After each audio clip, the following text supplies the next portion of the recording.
مین کډوال 12مه برخه. د ګلابو مور هم په ژړغوني غږ وویل: وای لورې، د واده مخکې کونډه سوې، دا څه وسول؟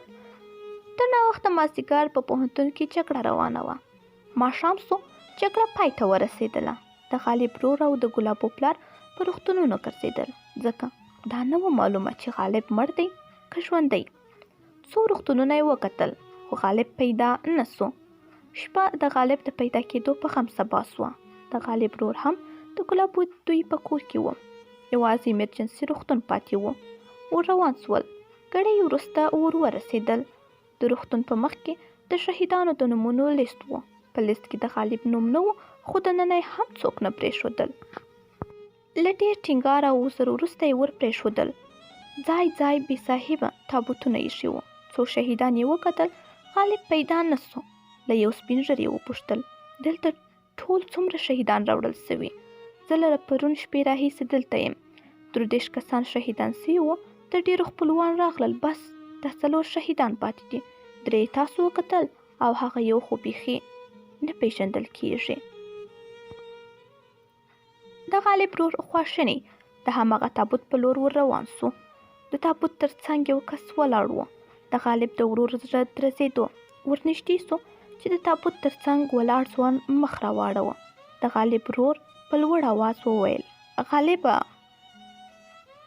او بېهوشه سو. سپین ږیري غږ کړ: رښتیا؟ زما هېر سو چې دا ځوان در وپېژنم. دا غالب ځوان دی. له پرون شپې راهیسې د شهیدانو سره دی. خدای دې خیر ورکړي، ډېره مرسته یې وکړه. غالب ولاړ، اوبه یې راوړې، د ورور پر مخ یې وشیندلې.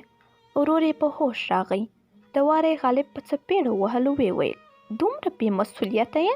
هلته د مور څه حالت دی؟ هوسۍ بېهوشه پرته ده، یو زنګ دې نه سو وهلی؟ غالب سر کښته واچول، ویې ویل: لالا، داسې حال سو چې زما ځان هېر سو. ته وګوره، شاوخوا په لسګونه ځوانان شهیدان سوي او زما موبایل کې چارج نسته. غالب یې له ورور سره روان سو. غالب په موټر کې خپل موبایل چارج ته ورکړ. څو شېبې وروسته یې موبایل روښانه کړ. ګلابو ته یې پیغام واستول، ویې لیکل: ښه یې؟ په ما هېڅ نه دي سوي، رک روغ یم. څو شېبې وروسته د پیغام ځواب راغی. لیکلي و: سلام، زه د هوسۍ ورېنداره یم. موږ د هوسۍ پلار زنګ ووهلو. موږ خبر یو چې ښه یې او هوسۍ هم ښه ده. غالب د پیغام ځواب ولیکلو. خو هوسۍ خپله چیرې؟ هغه وایي چې یوه میاشت یې راسره خبرې ونه کړې. غالب له ځان سره وخندل. ورور یې رډ رډ وکتل، ویې ویل: بې پروا. دا وخت هم تیر سو. ګلابو رښتیا هم پوره یوه میاشت د غالب شمېره پلک کړې وه. خو د غالب زړه ډاډه و، ځکه اوس ګلابو د غالب په نوم وه. د دې داستان د ستونزو لړۍ ختمه سوه که نه؟ لا نه ده معلومه، ځکه ژوند کې چې ستونزې نه وي، ژوند ورته نه سو ویلی. 2021 زېږدیز کال د اګست میاشت. نور نو ستونزې خلاصې سوي. یوه اونۍ کېږي د ګلابو او غالب د واده نیټه ټاکل سوې. 2021 زېږدیز کال د اګست 14مه نیټه. د ماښام وخت کېدونکی و. په کور کې د خوښۍ ماحول جوړ و. شور ماشور و. غالب خپله خونه کې ناست و. د ګلابو پیغام راغی: سبا مو واده دی او خبرونه خو وینې، شیبه په شیبه یو ولغیت سقوط کېږي. یو ځل زموږ واده په خیر تیر سي. غالب ځواب ورکړ: هیڅ خبره نسته. خبرونه ډېر مه کوره، نن به زه هم وختي ویده سم.